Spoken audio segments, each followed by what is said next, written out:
महाभारत भारत का गौरवशाली इतिहास। भीष्म पर्व। अध्याय 50। युधिष्ठिर की चिंता। भगवान श्री कृष्ण द्वारा आश्वासन। धृष्टद्युम्न का उत्साह तथा द्वितीय दिन के युद्ध के लिए क्रौचारूढ़ व्यूह का निर्माण।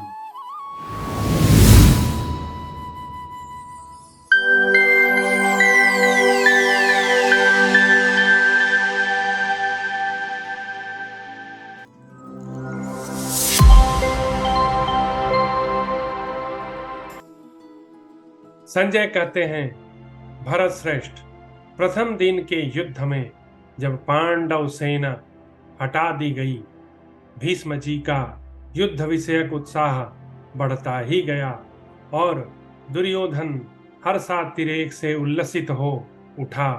उस समय धर्मराज युधिष्ठिर अपने सभी भाइयों और संपूर्ण राजाओं के साथ तुरंत भगवान श्री कृष्ण के पास गए और अत्यंत शोक से संतप्त हो भीष्म का पराक्रम देखकर अपनी पराजय के लिए चिंता करते हुए भगवान श्री कृष्ण से इस प्रकार बोले। अब यहाँ महाराज युधिष्ठिर युद्ध को लेके थोड़े चिंतित हो गए, क्योंकि युद्ध में प्रथम दिन युद्ध समाप्ति से पहले भीष्म जी ने पांडव पक्ष के दो बड़े महायोद्धा को मार गिराया। पहला विराट पुत्र उत्तम और दूसरा विराट पुत्र श्वेत। और श्वेत ने भीष्म पितामह के साथ बहुत ही उत्तम युद्ध किया, भीष्म के छक्के छुड़ा दिए और भीष्म की प्राणों पे बनाई।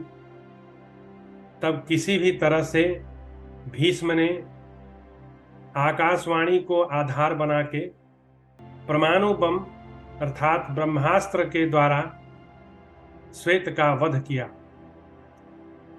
तो एक बहुत बड़ा वीर जो पांडव पक्ष का था, उसका वध हो गया। यह बात युधिष्ठिर के लिए चिंता का विषय था, क्योंकि युधिष्ठिर जानते थे कि 7 और 11 का अनुपात है। यदि 11 योद्धा माने कौरवों का, तो युधिष्ठिर के पास 7 योद्धा थे और आज उनका एक बहुत बड़ा योद्धा जिसका नाम श्वेत है, वह मारा गया प्रथम दिन भीष्म के द्वारा। तो इस बात को लेकर युधिष्ठिर चिंतित हो गए और वे दौड़े दौड़े भगवान श्री कृष्ण के पास गए और उनसे इस प्रकार बोले। देखते हैं क्या बोलते हैं। श्री कृष्ण, देखिए, महान धनुर्धर और भयंकर पराक्रमी भीष्म अपने बाणों द्वारा मेरी सेना को उसी प्रकार दग्ध कर रहे हैं जैसे ग्रीष्म ऋतु में लगी हुई आग घास फूस को जलाकर भस्म कर डालती है। हे कृष्ण, जैसे अग्निदेव प्रज्वलित होकर भविष्य की आहुति ग्रहण करते हैं, उसी प्रकार ये महामना भीष्म अपनी बाण रूपी जिह्वा से मेरी सेना को चाटते जा रहे हैं। हम लोग कैसे इनकी ओर देख सकेंगे, किस प्रकार इनका सामना कर सकेंगे, क्योंकि युधिष्ठिर यह भी जानते थे कि भीष्म को इच्छा मृत्यु का वरदान है और भीष्म के पास अस्त्र शस्त्रों की असंख्य क्षमता थी। उन्होंने ब्रह्मास्त्र जैसे अनेकों परमाणु बम तपस्या करके प्राप्त किए थे। तो यह चिंता का विषय था कि एक तो भीष्म के पास बहुत सारे अस्त्र शस्त्र थे जिनका कोई काट नहीं था, और दूसरे उन्हें इच्छा मृत्यु का वरदान था। उनके पिता शांतनु के द्वारा भीष्म को इच्छा मृत्यु का वरदान प्राप्त हुआ था। तो इसी बात को लेकर युधिष्ठिर चिंतित हो गए कि आखिर किस प्रकार इस युद्ध को जीता जाए। तो वे अपनी शिकायत भगवान श्री कृष्ण से कर रहे हैं।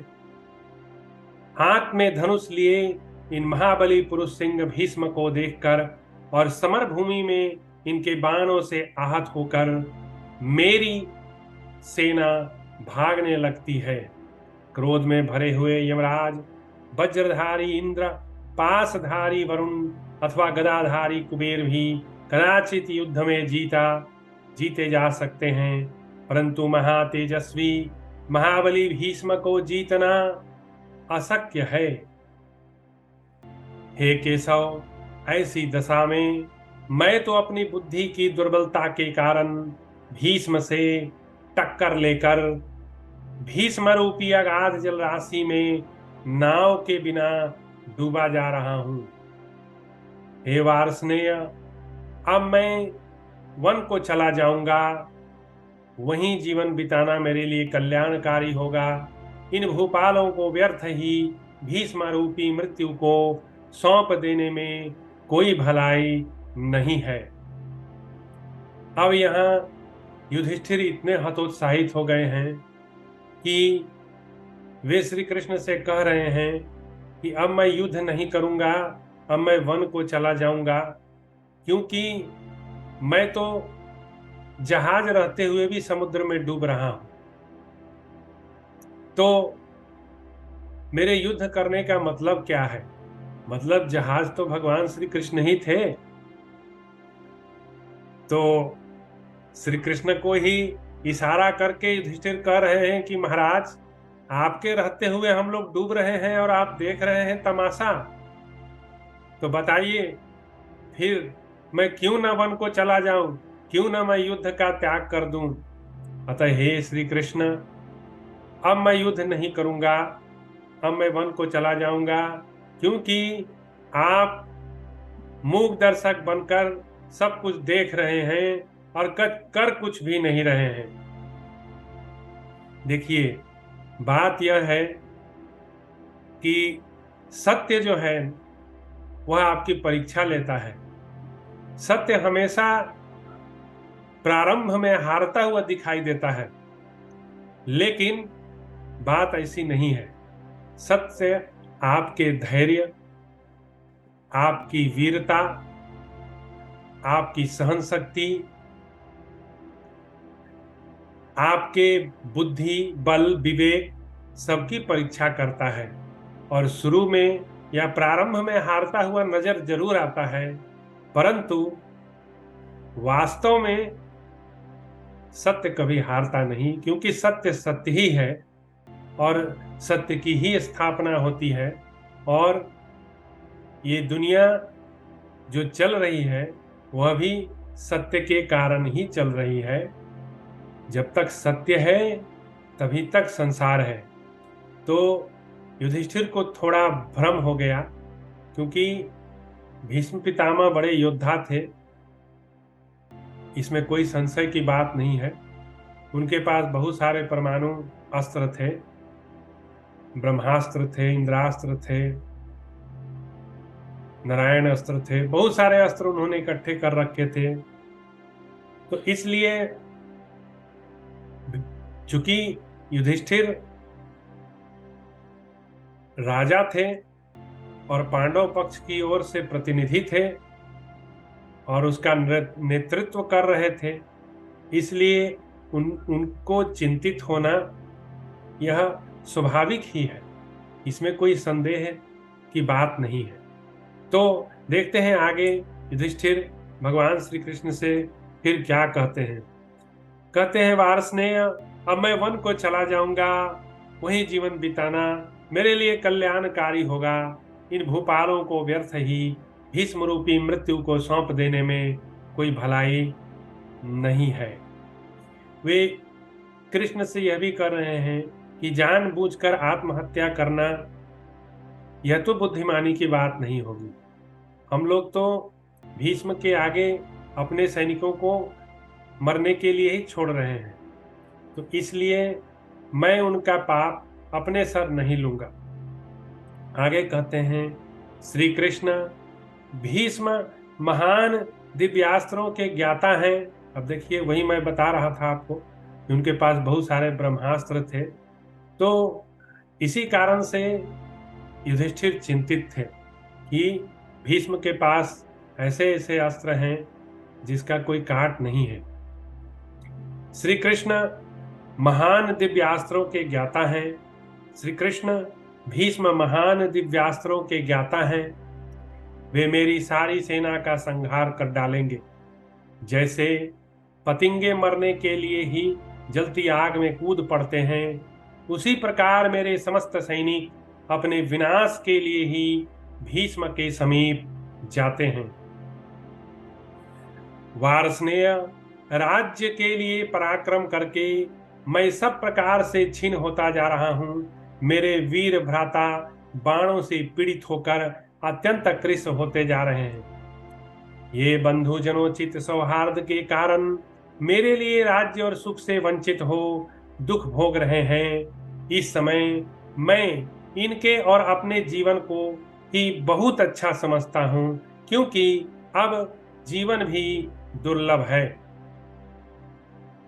हे केशव, जीवन बच जाने पर मैं दुष्कर तपस्या करूंगा, परंतु रण क्षेत्र में इन मित्रों की व्यर्थ हत्या नहीं कराऊंगा।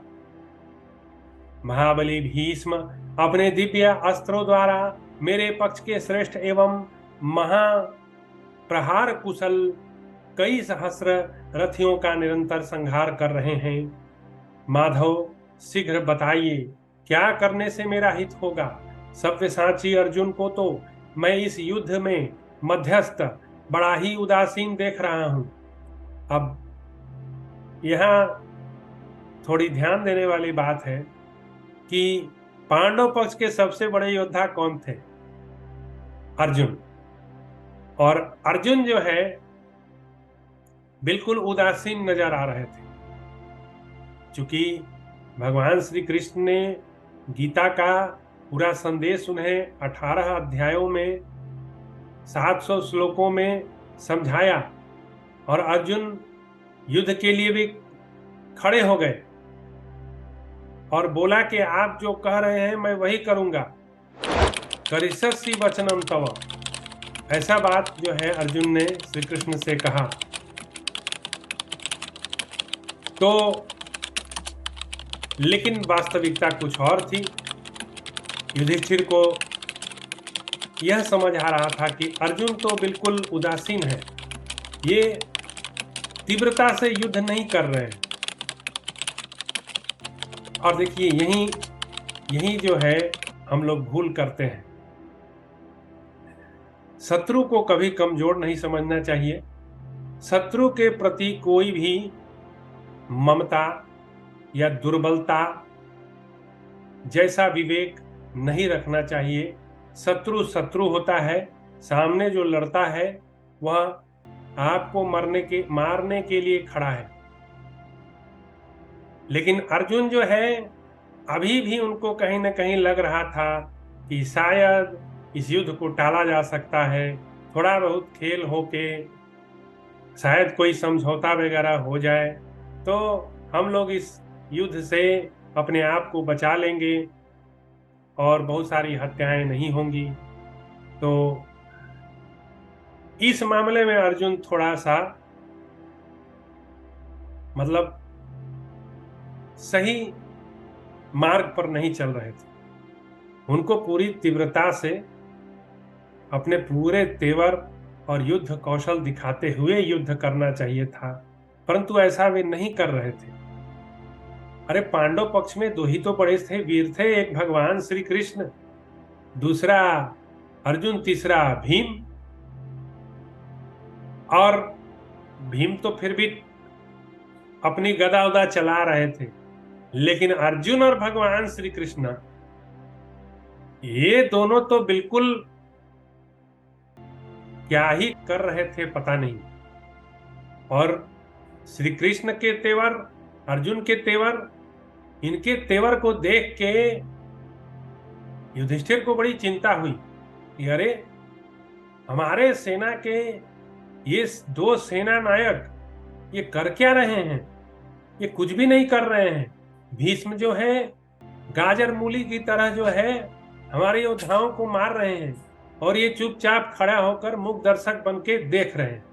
इसीलिए युधिष्ठिर को बड़ी निराशा हुई, बड़े हतोत्साहित हुए और इस हतोत्साह में युधिष्ठिर जो है श्री कृष्ण से शिकायत कर रहे हैं। अब देखिए युधिष्ठिर क्या कहते हैं। अर्जुन से तो वे बिल्कुल निराश हैं, श्री कृष्ण से भी बिल्कुल निराश हैं। अब देखिए कहते हैं, यहां ध्यान दीजिएगा। युधिष्ठिर कह रहे हैं श्री कृष्ण से, एकमात्र महाबाहु भीमसेन ही क्षत्रिय धर्म का विचार करता हुआ केवल बाहुबल के भरोसे से अपनी पूरी शक्ति लगाकर युद्ध कर रहा है। तो भीम जी के मन में किसी भी तरह का कोई संशय नहीं था। वे अपने शत्रु को 100% शत्रु मानते थे। उनके अंदर किसी भी प्रकार की दुर्बलता, नपुंसकता, कायरता नहीं थी। जबकि भगवान श्री कृष्ण ने अर्जुन को डांटा था। दूसरे अध्याय के 3 श्लोक में, क्लेब्यम अस्मगमः पार्थ नेकत त्वयि उपपद्यते क्षुद्रम हृदय दौर्बल्यम त्यक्त्वा उत्तिष्ठ परंतप। हे परंताप अर्जुन, अपने हृदय की दुर्बलता को त्याग के, नपुंसकता, कायरता को त्याग के तुम खड़े हो जाओ और युद्ध करो। तो भगवान श्री कृष्ण ने उसको नपुंसक तक कह दिया उसके व्यवहार को देख के। उसके बाद भी हम भारतीय लोगों का एक कैरेक्टर होता है, बातों को बड़ी जल्दी भूल जाते हैं। भगवान कह रहे हैं और भगवान के बात को तुम भूल गए। भगवान तुमको बोले कि तुम युद्ध करो, युद्ध स विगतज्वरः, है ना, सारी दुर्बलता को त्याग के खड़े हो और युद्ध करो। निराशिर निर्ममो भूत्वा युद्ध स विगतज्वरः। किसी भी चीज की कामना मत करो, किसी भी चीज का प्रोप्राइटर मत बनो, और मैं जो कहता हूं कि तुम खड़े हो जाओ, युद्ध करो और मारो। लेकिन अर्जुन भी वही गलती कर रहे हैं जो आज भी बहुत सारे भारतीय लोग करते रहते हैं, तुरंत भूल जाते हैं। याददाश्त बड़ी कमजोर है। अर्जुन के साथ भी वही हो रहा है, वे भी भूल रहे हैं। उनका कर्म क्या था? वे क्षत्रिय थे। धर्म की स्थापना करना, धर्म की नींव मजबूत करना, राष्ट्र की नींव मजबूत करना, और वे कर क्या रहे थे? खिलवाड़। तो जो कुछ थोड़ा बहुत साहस युधिष्ठिर के अंदर में था वह भीम को लेके था, क्योंकि भीम को किसी तरह का कोई संशय नहीं था। वे जानते थे कि कौरव हमारे दुश्मन हैं, हमारे शत्रु हैं, और मुझे उन्हें युद्ध में मारना है, और वे वही कर रहे थे, बिल्कुल बिना किसी झिझक के, बिना किसी संदेह को मन में लाए हुए। तो आगे देखते हैं। एकमात्र महाबाहु भीमसेन ही क्षत्रिय धर्म का विचार करता हुआ केवल बाहु बल के भरोसे अपनी पूरी शक्ति लगाकर युद्ध कर रहा है। महामना भीमसेन उत्साहपूर्वक अपनी वीरघातनी गदा के द्वारा रथ, घोड़े, मनुष्य और हाथियों पर अपना दुष्कर पराक्रम प्रकट कर रहा है। माननीय वीर कृष्ण, यदि इस तरह सरलता पूर्वक ही युद्ध किया जाए तो यह भीमसेन अकेला 100 वर्षों में भी शत्रु सेना का विनाश नहीं कर सकता। ये भी बात सच है। अकेला भीम क्या उखाड़ लेगा? अरे भीम के पास गदा ही तो थी, गदा युद्ध के कुशल थे, मल्ल युद्ध के कुशल थे, तो गदा से आप युद्ध जीत लोगे। जहां परमाणु बम से कहा जाता है कि 5000 सैनिक लेके बाबर इब्राहिम लोदी को हरा दिया। इब्राहिम लोदी के पास 1.5 लाख सेना थी और 5000 सैनिकों को लेके बाबर ने उसको परास्त कर दिया। कैसे? उसके पास बहुत सारे नए नए वेपन्स थे, गोली था, बंदूक था, तोप था। और लोदी के सेना के पास क्या था? हथौड़ा था, गड़ासा था, कटार था। तो भाई, जहां पर टेक्निकल युद्ध होना है, जहां वारफेयर यूज करना है, वहां पे आप गड़ासा और तलवार से लड़ोगे तो जीतोगे? नहीं जीत सकते। तो यही बात युधिष्ठिर कह रहे हैं कि भीम की अकेली गदा तो 100 वर्षों में भी ये युद्ध जीतने वाली नहीं है श्री कृष्ण। केवल आपका यह सखा अर्जुन ही दिव्यास्त्रों का ज्ञाता है, परंतु यह भी महामना भीष्म और द्रोण के द्वारा दग्ध होते हुए हम लोगों की उपेक्षा कर रहा है। युधिष्ठिर अब जो है अपना रोष प्रकट कर रहे हैं अर्जुन के प्रति कि तुमने ये सब दिव्यास्त्र किस लिए इकट्ठा किए थे? अरे, तुम द्रौपदी वाला एपिसोड भूल गए? भीम को जहर देकर मारने की चेष्टा की गई, क्या वह भी भूल गए? सब कुछ भूल गए? बाहरे, आज से तुम बड़े साधु महात्मा बने फिरते हो। जब साधु महात्मा ही तुम्हें बनना था अर्जुन, तो किस लिए ये सब दिव्यास्त्र जो है अपने पास इकट्ठा किए थे? इनका म्यूजियम में रख के प्रदर्शन करोगे कि युद्ध करोगे? महामना भीष्म और द्रोण के दिव्यास्त्र बार बार प्रयुक्त होकर संपूर्ण क्षत्रियों को भस्म कर डालेंगे। श्री कृष्ण भीष्म क्रोध में भरकर अपने पक्ष के समस्त राजाओं के साथ मिलकर निश्चय ही हम लोगों का विनाश कर देंगे। जैसा उनका पराक्रम है उससे यही सूचित होता है। महाभाग योगेश्वर, आप ऐसे किसी महारथी को ढूंढ निकालिए जो संग्राम भूमि में भीष्म को उसी प्रकार शांत कर सके जैसे बादल दावानल को बुझा देता है। गोविंद, आपकी कृपा से ही पांडव अपने शत्रुओं को मारकर स्वराज प्राप्त करके बंधु बांधवों सहित सुखी होंगे।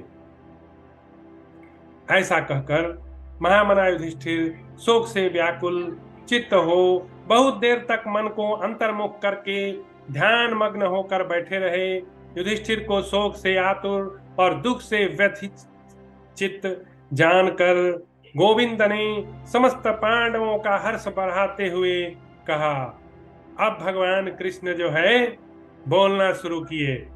अब श्री कृष्ण जो है जवाब दे रहे हैं। बोल रहे हैं, बड़े भ्राता भरत श्रेष्ठ युधिष्ठिर, तुम शोक न करो। इस प्रकार शोक करना तुम्हारे योग्य नहीं है। तुम्हारे सूरवीर भाई संपूर्ण लोकों में विख्यात धनुर्धर हैं। राजन, मैं भी तुम्हारा प्रिय करने वाला ही हूं। नृपश्रेष्ठ महायशस्वी सात्यकी विराट द्रुपद पुत्र धृष्टद्युम्न था सेना सहित ये संपूर्ण नरेश आपके कृपा प्रसाद की प्रतीक्षा करते हैं। महाराज, ये सब के सब आपके भक्त हैं। तो युधिष्ठिर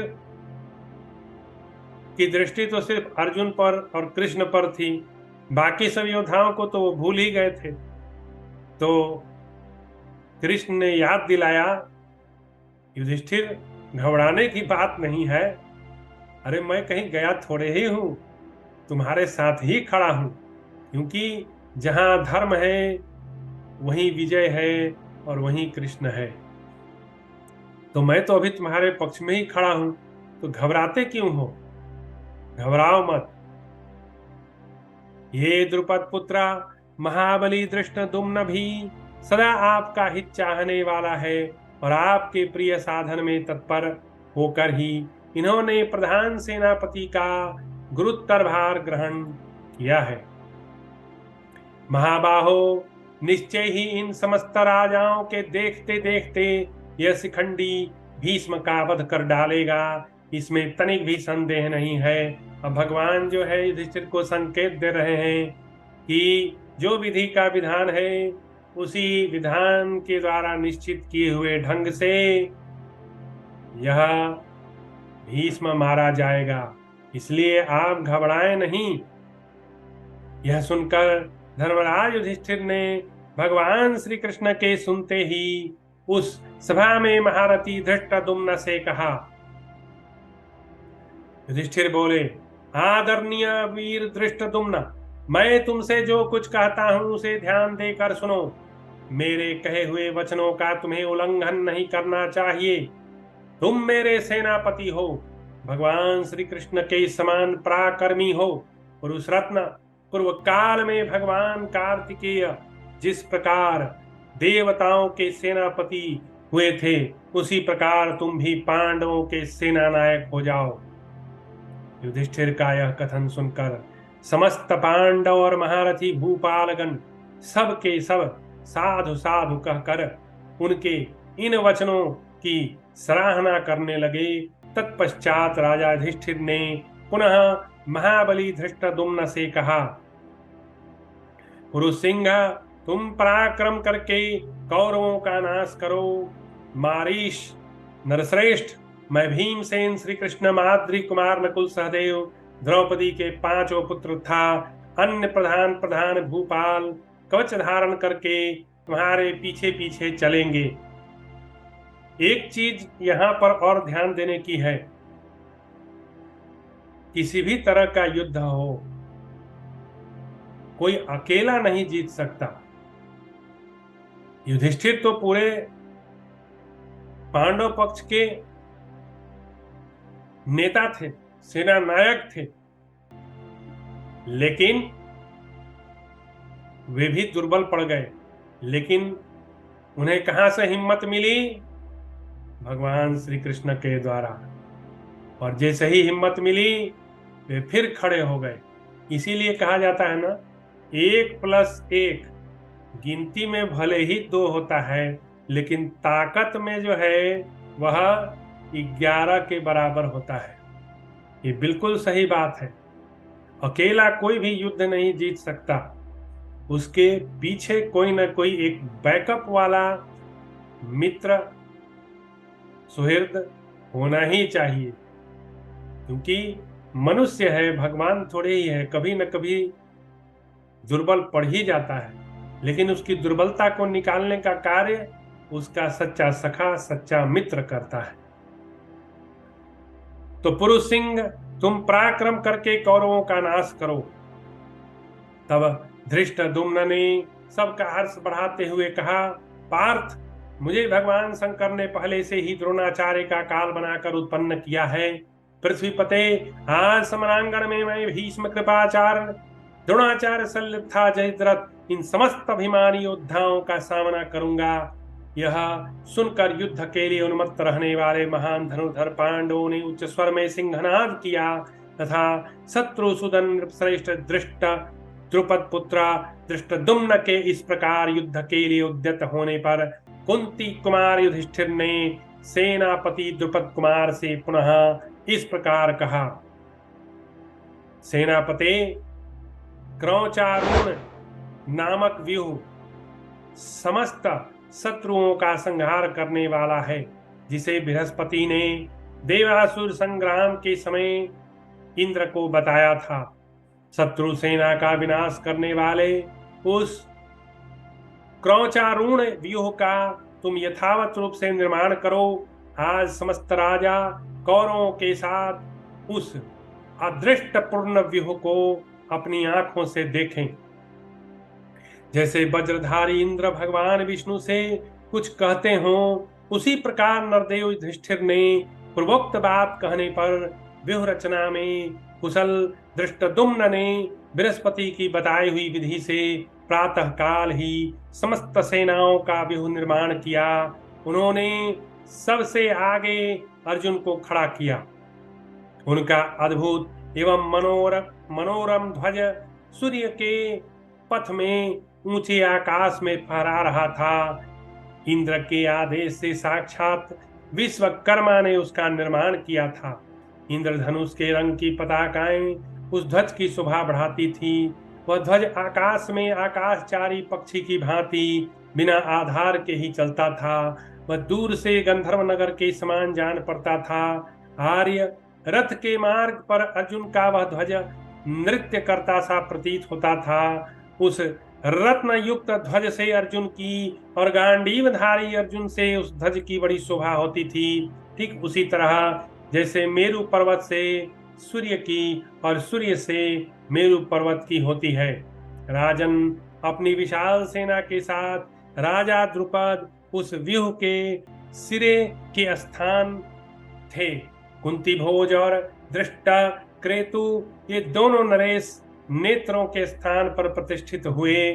भरतश्रेष्ठ दासार्णक दासेरक समूहों के साथ प्रभरदक, अनुपक और किरातगण गर्दन के स्थान पर खड़े हो गए।